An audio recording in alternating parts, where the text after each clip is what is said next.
सिद्धाणं नमो आयरीयाणं नमो वज्रायाणं नमो लोय सवसाहुणम। अनंतानंत परम सिद्ध भगवान की जय। 1008 श्री आदिनाथ भगवान की जय। अंतिम तीर्थेश भगवान महावीर स्वामी की जय। आचार्य भगवान गुरुवर श्री विशुद्ध सागर जी महाराज की जय। मुनि श्री सुप्रभ सागर जी महाराज की जय। मुनि श्री प्रणत सागर जी महाराज की जय। मुनि श्री सौम्य सागर जी महाराज की जय। जय जन बंधुओं, आप हम सब यहाँ उपस्थित हुए हैं लोकप्रिय कार्यक्रम सम्यक समाधान के माध्यम के लिए।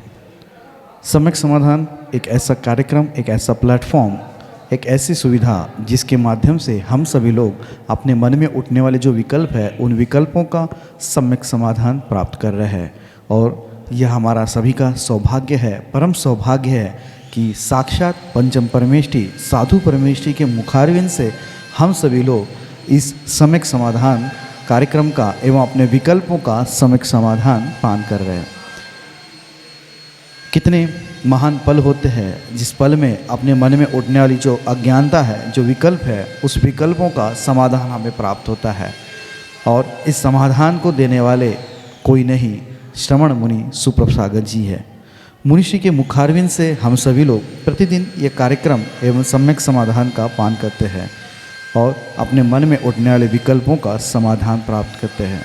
प्रतिदिन यह कार्यक्रम टीवी के माध्यम से, यूट्यूब के माध्यम से, फेसबुक के माध्यम से आप सभी तक पहुंचाया जाता है एवं उसके माध्यम से आप सभी लोग लाभान्वित भी हो रहे हैं और उनके माध्यम से आपके विकल्प भी हम तक पहुंच रहे हैं। उस विकल्पों का समाधान मुनिषि के द्वारा प्रतिदिन किया जा रहा है और ऐसा समाधान आप और भी प्राप्त कर सकते हैं। अपने मन में उठने विकल्प हम हमें व्हाट्सएप के माध्यम से नीचे पट्टी पे स्क्रॉल पे जो नंबर चलते हैं उसके माध्यम से ये व्हाट्सएप के द्वारा आप अपना विकल्प हम तक पहुंचा सकते हैं। उस विकल्पों को एकत्रित करके मुनिषि के द्वारा उस सम्यक समाधान आपको प्रदान किया जाएगा। शुरुआत करते हैं आज की उस मंगल बेला को मुनिषि के चरणों में कोटिशा नमोस्तु करते हुए मुनिषि प्रणत सागर जी महाराज से यह निवेदन करते हैं कि हे स्वामी, आज के कार्यक्रम को गति प्रदान करते हुए संचालित करें। नमोस्तु नमोस्तु नमोस्तु। ओम नमः सिद्धेभ्य। नमो नमः सत्तुहितंकराय वीराय भव्याम्बुजभास्कराय अनंतलोकाय सुरार्चिताय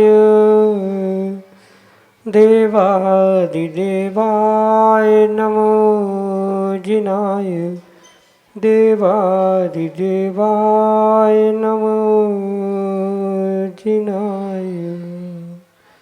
पंचपरष्टि भगवान की परम पूज्य आचार्य भगवंत गुरुवर विशुद्ध सागर जी मुनि महाराज की, परम पूज्य मुनि श्री सुप्रभ सागर जी महाराज की,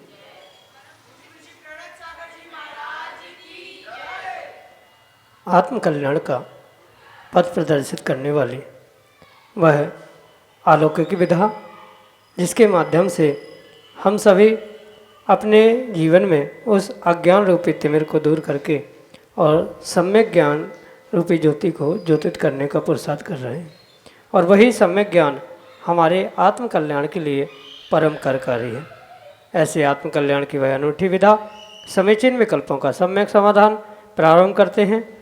और आज के पहले विकल्प के लिए सारंगपुर मध्य प्रदेश से श्रीमती श्वेता वर्धमान सिंह महाराज श्री के चरणों में बारंबार नमोस्तु निवेदित करते हुए अपना समीचीन विकल्प रख रहे हैं कि महाराज जी, क्या तीर्थंकर भगवान के केवल जन्म कल्याण के अवसर पर ही प्रभावना का वितरण कर सकते हैं या उनके गर्भ जन्म तप ज्ञान एवं मोक्ष कल्याण के अवसर भी प्रभावना का वितरण कर सकते हैं? हमारे समीचीन विकल्प का सम्यक समाधान करने की अनुकंपा करें।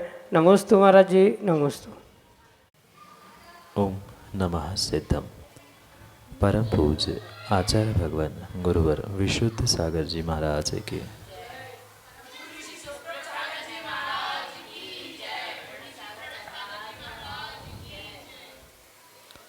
जो भगवान तीर्थंकर के 5 कल्याणक हुआ करते, वे 5 कल्याणक पूर्ण रूप से पूजनीय और पूजन करने योग्य ही हुआ करते।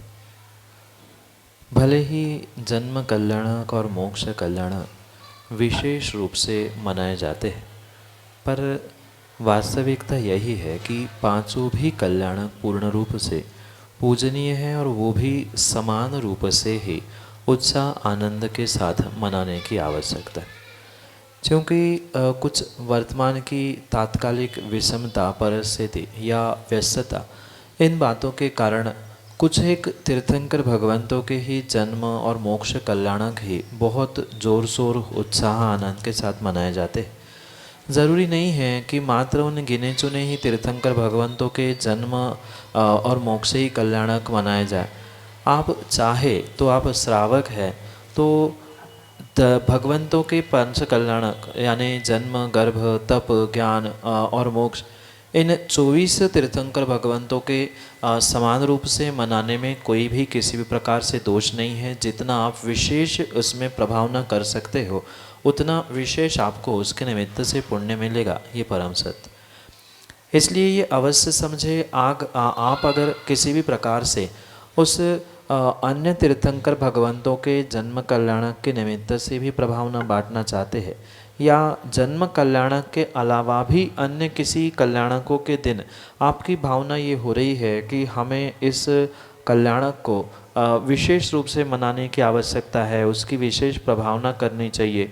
जनमानस को ये 5 तीर्थंकर भगवंतों के या भगवंतों के 5 कल्याणक होते हैं, इसकी विशेषता बताने के लिए, जैसे महावीर जयंती आदि के निमित्त से, जन्म कल्याणक आदि के निमित्त से प्रभावना बांटी जाती, ऐसे अन्य भी तीर्थंकर भगवंतों के निमित्त से प्रभावना बांटने में किसी भी प्रकार से कोई भी दोष नहीं हो सकता। आप अपने शक्ति के अनुसार इन तीर्थंकर भगवंतों के निमित्त से प्रभावना बांटने का कार्य कर सकते हैं, और मात्र प्रभावना बांटने का ही नहीं, अपितु अपनी शक्ति आदि को देखते हुए समाज की व्यवस्था, तात्कालिक परिस्थिति आदि बहुत सारी बातों का विचार विमर्श करते हुए आप प्रत्येक तीर्थंकर भगवान के पंच कल्याणक, चाहे गर्भ, जन्म, तप, ज्ञान, मोक्ष, कोई भी कल्याणक क्यों ना हो, पर उसे आप बहुत अच्छे और बहुत ही आनंद प्रभावना के साथ मना सकते हैं, प्रभावना भी बांट सकते हैं। उसमें किसी भी प्रकार से आगम के परिप्रेक्ष्य में दोष नहीं है, पर यह अवश्य समझे कि अपने शक्ति, तात्कालिक परिस्थिति आदि को देखते हुए ही इसका निर्णय करने की आवश्यकता है। अन्यथा वर्तमान की व्यस्त जीवन में, व्यस्तता में व्यक्ति वही अगर प्रभावना ही बांटता रहेगा तो उनको ये बोध नहीं होगा कि क्या विशेषता और किस लिए क्या किया जा रहा है। तो कुछ ना कुछ उसमें तारतम्यता बिठाते हुए ही आपका इसके लिए निर्णय करते हुए आप अन्य कल्याणकों के दिनों में या अन्य तीर्थंकरों के भी कल्याणक आदि के दिनों में प्रभावना बांट सकते हैं। इसमें कोई भी दोष नहीं है, यही आपके लिए सम्यक समाधान। अदिति जैन, सुपर्ण गुरु परिवार से अगले समीचीन विकल्प करें। द्वय मुनिराजों के चरणों में कोटि कोटि नमोस्तु नमोस्तु नमोस्तु। महर्षि, हम लोग को हमेशा सिखाया जाता है कि हमें संतोषी जीवन जीना चाहिए। बड़े भी हमसे यही कहते हैं कि ये बोलो कि इतना देवे साईं कि जामे कुटुंब समाए, मैं भी भूखा ना रहूं, साधु ना भूखा जाए। पर अगर हम सिर्फ इतना ही मांगेंगे और इतने में ही संतोष कर लेंगे तो जो बड़ी बड़ी बोलियां हैं, दान हैं, बड़े पात्र बनते हैं, ऐसा हम कैसे बन पाएंगे? क्योंकि हम तो उतने ही में संतुष्ट हैं कि हम खा सके और हम साधु को आहार करवा सके। तो इस समीचीन विकल्प का सम्यक समाधान करें। नमोस्तु महर्षि, नमोस्तु। जीवन में संतोषी होना, संतोष को धारण करना, ये परम सत्य होने पर भी जो आगम के परिप्रेक्ष्य में दान आदि की व्यवस्था है, जिसके परिप्रेक्ष्य में ये कहा है कि स्वयं भी भूखा ना रहे और साधु भी भूखा ना जाए, यहाँ हमें अनेकांत से विवेकपूर्वक निर्णय करने की आवश्यकता है।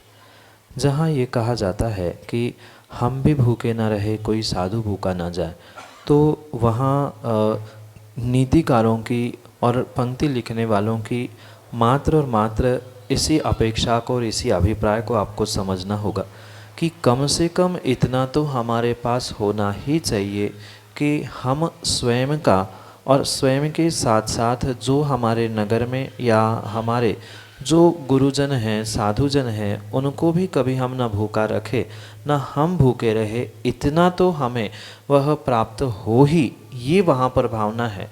और ये भी जो कहा है कि जितना मिल रहा है, प्राप्त है, वह पर्याप्त है, संतोषी होना चाहिए, ये भी परम सत्य है। पर दोनों विषयों को हम एक साथ जोड़ते हुए किसी भी प्रकार से भ्रांति या कन्फ्यूजन प्राप्त करने की आवश्यकता नहीं है। ये स्पष्ट रूप से समझे कि बहुत बड़े बड़े पात्र बनना, बहुत बड़ा बड़ा दान देना, बहुत बड़ी बड़ी बोली लेना, ये बहुत बड़े पुण्य का साधन हो, ये ज़रूरी नहीं है। क्योंकि अधिकांश ये देखने में आता है इस संसार में कि जो जितनी अधिक बड़ी बोली लेता है, बहुत बड़ा पात्र बनता है या बहुत बड़ा काम करने का प्रयास करता है, उसकी कसाय भी मान के निमित्त से बहुत बढ़ती हुई क्रम से देखने में आती। अगर ऐसे ही बड़ी बोली लेकर बड़ी कसाय, बड़ी मान सम्मान को प्राप्त करने की भूख क्वचित कदाचित आपके पास है, तो वह बड़ी बोली लेना, बड़ा पात्र बनना किंचित भी उचित नहीं है।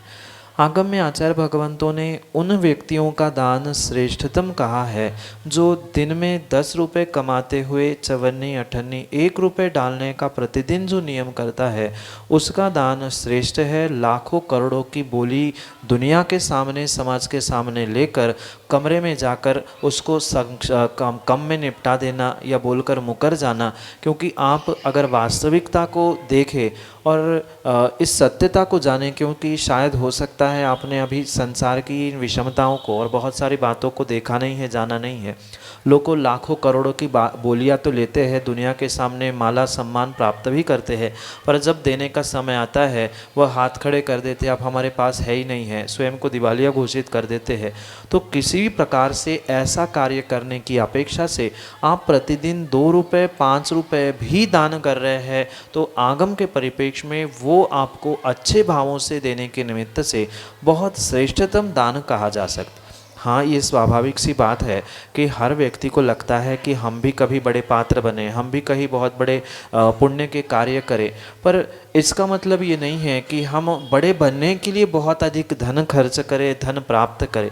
ये विश्वास रखना, अगर 1 रुपया भी प्रतिदिन दान करने का आपने संकल्प किया है, तो आने वाले कुछ ही समय में आप लाखों करोड़ों दान प्रतिदिन कर सकते हैं। इतनी निर्मल भावना से आपको प्रतिदिन दान करना चाहिए। एक सत्य घटना के संक्षेप माध्यम से मैं कहना चाहता हूँ। एक व्यक्ति बहुत दीनहीन गरीब था, जिसको कोई खाने की व्यवस्था नहीं थी। गुरुजी के पास पहुँचता है, गुरुजी से कहता है, गुरुजी खाने की व्यवस्था नहीं है, हमारी कुछ व्यवस्था करो। जैसे ही आचार्य भगवान विशुद्ध सागर के पास वह जीव पहुँचता है, आचार्य जी ने कहा तुम प्रतिदिन 1 रुपया दान करने का नियम लो। वो हक्का बक्का रह जाता है, कहता है खाने की व्यवस्था नहीं और 1 रुपये दान की आप घोषणा करा रहे हो, कैसे कर सकते। गुरुजी ने कहा मैं कह रहा हूँ उतना कर ले। उसने संकल्प लिया, जैसे तैसे रोटी खाना कम किया या जैसे बने उसने 1-1 रुपया दान करने का संकल्प करते हुए दान की व्यवस्था बनाई, उसको अलग रखता था। और कुछ ही 6 महीने 8 महीने बाद पुनः गुरुजी के पास पहुँचता है और गुरुजी से कहता है गुरुजी आपने बहुत अच्छी चाबी दी। और उस व्यक्ति की वास्तविकता यही है कि वो 1 रुपये के दान के संकल्प के निमित्त से आज साक्षात लखपति करोड़पति बना है। इसलिए ये भावना दान में श्रेष्ठ होती है, धन नहीं। ऐसे करोड़पति अरबपति संसार में बहुत सारे हैं, पर उनकी देने की दानत नहीं है। पर ऐसे भी गरीब है जो अपना पेट काटते हुए भी देव शास्त्र गुरु आदि के निमित्त से बहुत सारा दान और समर्पण करने की भावना रख। इसलिए ये भावना को छोड़कर आप इसमें संतुष्ट हो जाओ, क्योंकि यहाँ संतोषी होना भी ज़रूरी है।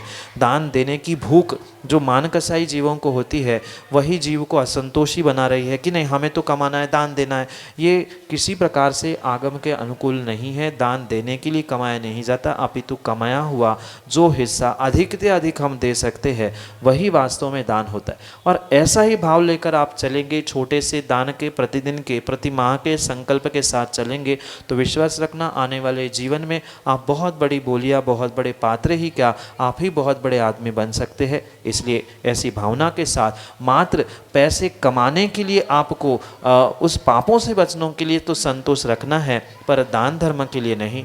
यही आपके लिए सम्यक समझ। श्रीमती मेघा अंकुर जैन, कटरा सागर मध्य प्रदेश से अगले समीचीन विकल्प के लिए। व्यापार करते समय वस्तु का क्रय मूल्य एवं विक्रय मूल्य बताते समय झूठ का सहारा लेना उचित है या अनुचित, इसमें कोई पाप का बंध होगा या नहीं, ये हमारा। चाहे व्यापार के निमित्त से, चाहे धर्म के निमित्त से, या अन्य किसी भी कार्य के निमित्त से व्यक्ति अगर झूठ बोलता है, झूठ का सहारा लेता है, तो नियम से उसको पाप का आश्रय होता ही होता है। भले ही वर्तमान में व्यक्ति ये सोचता है, श्रावक ये सोचता है, हम तो श्रावक है, हमें तो व्यापार करना ही पड़ेगा, तो उस व्यापार के निमित्त से इतना झूठ तो चलता ही है। ये भले ही आपकी व्यक्तिगत मानसिकता हो सकती है कि इतना झूठ चलता है, वह चलने की बात अलग होती है और कर्मों का आश्रयबंध इसकी व्यवस्था भिन्न होती। आप भले ही ये मानते हुए स्वीकार कर लेना, इतनी तो बात चलती है, हम श्रावक है, क्या दोष होता है, क्या गलती है, तो भले ही आप अपने इन बातों से संतुष्टि कर लेना, अपने मन को मना लेना, पर परम सत्य यही है कि कर्मों का आश्रय इन किसी भी कारणों से छूटने वाला नहीं है। क्या माँ किसी बुद्धिपूर्वक अग्नि में हाथ डालने वाले का हाथ आज तक बच पाया? नहीं बच पाया। जब बुद्धिपूर्वक डालने वाला का नहीं बचता, तो कोई अनजाने में अग्नि में हाथ डालकर रख रहा है, तो क्या उससे बचने वाला है? नहीं बचने वाला। ये स्वाभाविक सी बात है, जाने अनजाने में अग्नि में हाथ जाएगा तो हाथ जलेगा ही। ऐसे जाने अनजाने में छोटे मोटे कारणों से व्यापार, गृहस्थी, धर्म, किसी के भी निमित्त से आपने अगर पाप किया है, तो नियम से आपको पाप का आश्रय होगा ही होगा।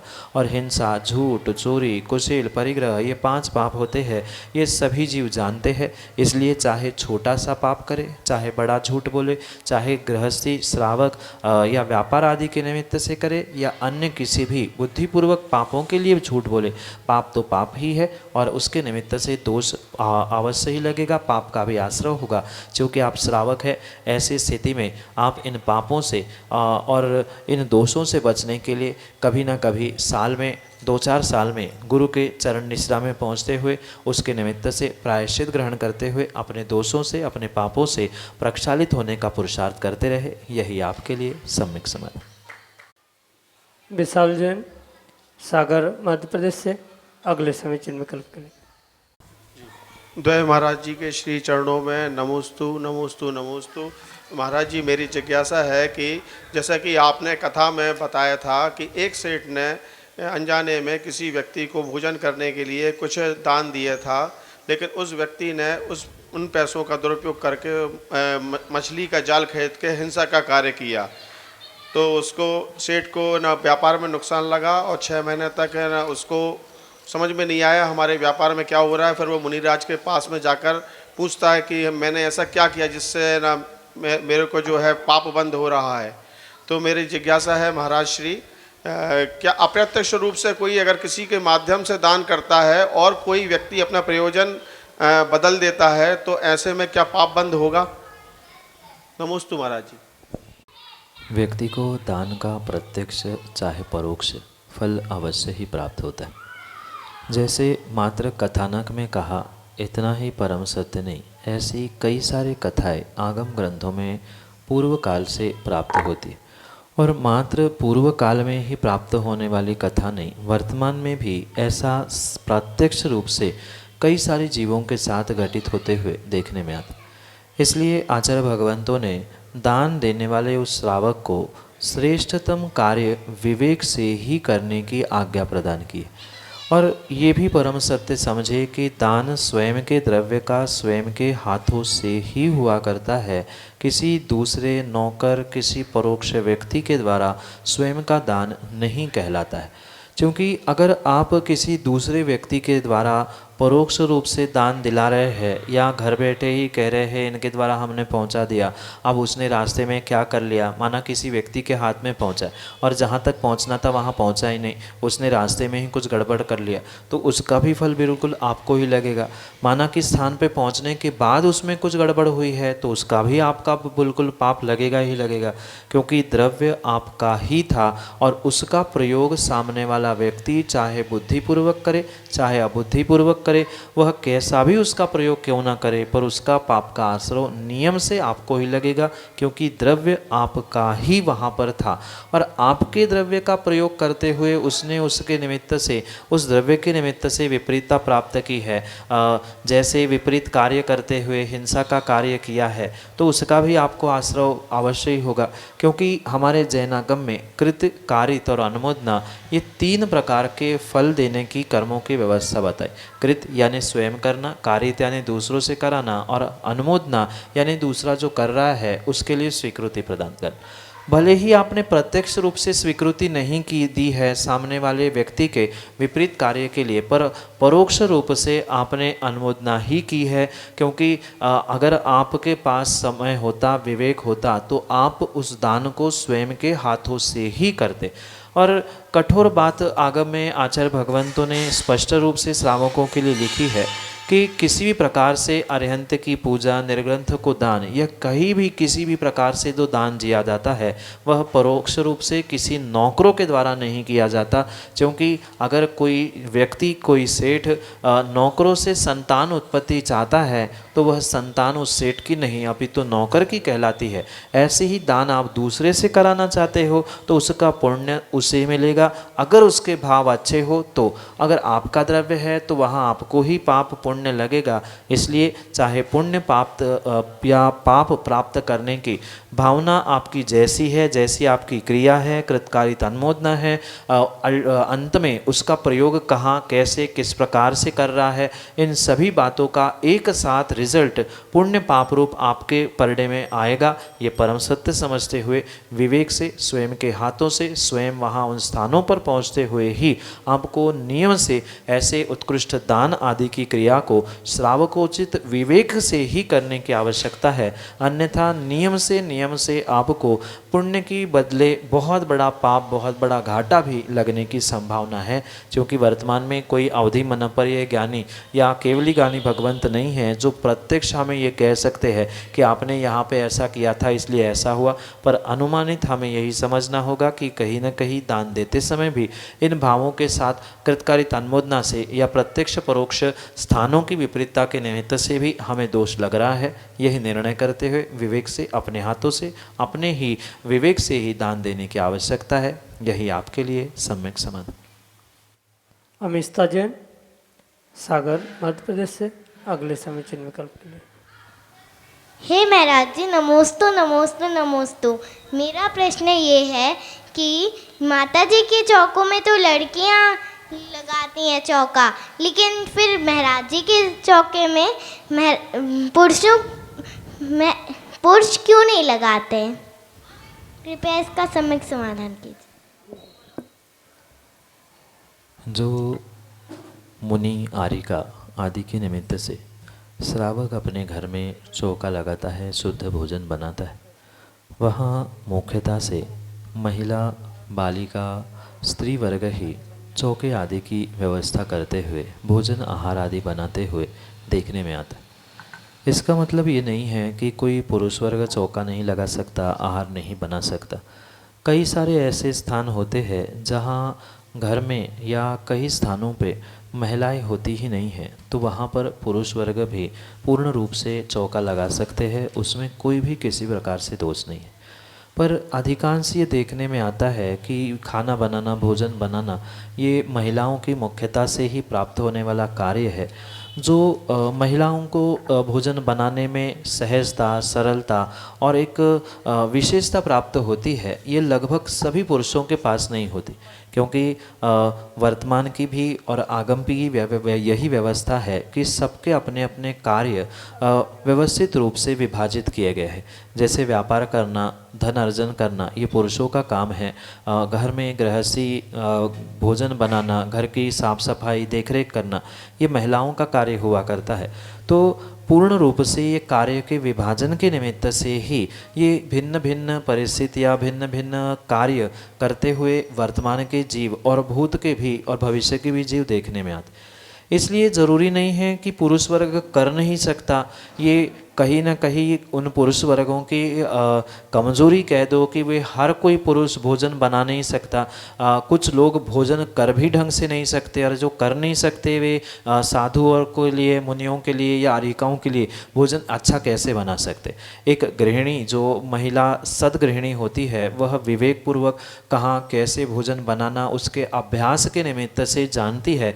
इसलिए अक्सर यही देखने में आता है, चाहे माता जी का चौका हो, चाहे मुनिराजों के लिए वह शुद्ध भोजन हो, पूर्ण रूप से ये अधिकांश जिम्मेदारी महिलाओं की ही होती है। पर कुछ एक स्थानों में ऐसा भी होता है कि पुरुष वर्ग भी मुनिराज, आरिका आदि के निमित्त से चौका लगा सकते हैं, शुद्ध भोजन बना सकते हैं, पड़घान कर सकते हैं। उसमें आगम के परिप्रेक्ष्य में किसी प्रकार से कोई दोष नहीं है, पर कुछ वर्तमान की मर्यादा कह दो, कुछ उनकी अनुकूलता प्रतिकूलता समझ दो, उनकी कमज़ोरी समझ लो, इन अनेक कारणों से ये अधिकांश रूप से देखने में नहीं आता कि वहाँ पुरुष बनाते हैं। और कुछ ऐसे भी संघ शायद आपने अभी देखे नहीं होंगे, भविष्य में देखेंगे, ऐसे भी कुछ संघ है, वहाँ विशेष करके पुरुषों के द्वारा ही भोजन आदि बनाया जाता है, आहार चौके आदि की व्यवस्था की जाती है। तो इसलिए ये आगम की व्यवस्था ही नहीं, अपितु वर्तमान की ही कुछ विसंगति समझ लो, या व्यक्ति की व्यक्तिगत रूप से कुछ विषमता समझ लो। इन कारणों से ही शक्ति होने पर भी या आगम की आज्ञा होने पर भी पुरुष वर्ग अधिकांश ऐसे कार्य करते हुए नहीं देखने में आता। स्वाभाविक सी बात है, भोजन बनाने की जो जिम्मेदारी महिला वर्ग को और माताओं को दी जाती है, वही अपने घर गृहस्थी के साथ इस शुद्ध भोजन को बनाते हुए महाराज, मुनिराज और आरिका आदियों के लिए चौका लगाते हुए स्वयं शुद्ध भोजन करते हैं और सबको शुद्ध भोजन कराने का पुरुषार्थ करते हैं, जैसे कि आज तक होता आया है। यही आपके लिए सम्यक समाधान। जय जन बंधुओं, हम सभी लाभ ले रहे थे लोकप्रिय कार्यक्रम सम्यक समाधान का। प्रतिदिन यह कार्यक्रम 5:13 पे यूट्यूब चैनल सुप्रभ उवाच के माध्यम से प्रसारित होता है। मुनिषी सुप्रभ सागर जी का नाम सुप्रभ, वाणी का पर्यायवाची नाम उवाच, सुप्रभ उवाच, यस यूट्यूब चैनल के माध्यम से मुनिषी के प्रवचन एवं ये सम्यक समाधान प्रतिदिन प्रसारित होता है। आप सभी लोग चैनल को सब्सक्राइब करें एवं बेल आइकन को जरूर दबाएं, ताकि नोटिफिकेशन के द्वारा आप सब चीज़ों को अप टू डेट रह सकते हो। प्रतिदिन मुनिषी के प्रवचन शाम को 7:40 पे जिनवार टीवी के माध्यम से प्रसारित होते हैं। आप सभी लोग घर बैठे मुनिषी के प्रवचन के लाभ जिनवार टीवी के माध्यम से ले सकते हैं। सम्यक समाधान यह कार्यक्रम प्रतिदिन ठीक 4 बजे अपने आदिनाथ टीवी चैनल के माध्यम से प्रसारित होता है। एक नया TV channel Adinath TV channel, जिसके माध्यम से यह सम्यक समाधान का प्रसारण ठीक 4 बजे होता है। आप सभी लोग घर बैठे टीवी के माध्यम से भी इस कार्यक्रम का लाभ लेते हुए अपने मन में उठने वाले विकल्पों का सम्यक समाधान प्राप्त कर सकते हैं। 8707548811 यह हमारा व्हाट्सएप का नंबर है। आप इस व्हाट्सएप के नंबर पे अपने विकल्प भेज सकते हैं एवं इस विकल्पों को एकत्रित करके मुनिषी तक पहुंचाया जाएगा और मुनिषी के मुखारविंद से हम सभी लोग उसका सम्यक समाधान प्राप्त करेंगे। अगर आप व्हाट्सएप से टाइप नहीं कर सकते हो तो एक कागज़ पेन पे अपना नाम, अपने शहर का नाम, अपना विकल्प लिख के उसकी फ़ोटो खींच के आप हमें व्हाट्सएप कर सकते हैं एवं उस फ़ोटो को व्हाट्सएप के द्वारा हम तक पहुंचा दें एवं उसके माध्यम से आप अपने विकल्प हम तक पहुंचा सकते हो। सम्यक.समाधान@gmail.com यह हमारी ईमेल की आईडी है। अगर आप ईमेल के माध्यम से आप अपने विकल्प भेजना चाहते हो, अपने ईमेल के माध्यम से अगर आप ज़्यादा उसको अपने विकल्पों को हम तक पहुंचाना चाहते हो, तो हम अपने विकल्पों को आप जीमेल के माध्यम से सम्यक.समाधान@gmail.com इसके माध्यम से आप आपके विकल्प हमारे तक पहुंचा सकते हो। प्रतिदिन मुनिषी के प्रवचन 2:30 पे आदिनाथ टीवी चैनल के माध्यम से भी प्रसारित होते हैं। आप सभी लोग आदिनाथ टीवी चैनल के माध्यम से भी मुनिषी के प्रवचन का लाभ ले सकते हैं। आज के लिए इतना ही। ऐसे ही नाविन्यपूर्ण विकल्पों के साथ हम आप तक पहुंचते रहेंगे। तब तक आप देखते रहे सुप्रभ उवाच। आप सभी को जय जिनेंद्र मुनिषी के चरणों में कोटिशा नमोस्तु नमोस्तु नमोस्तु।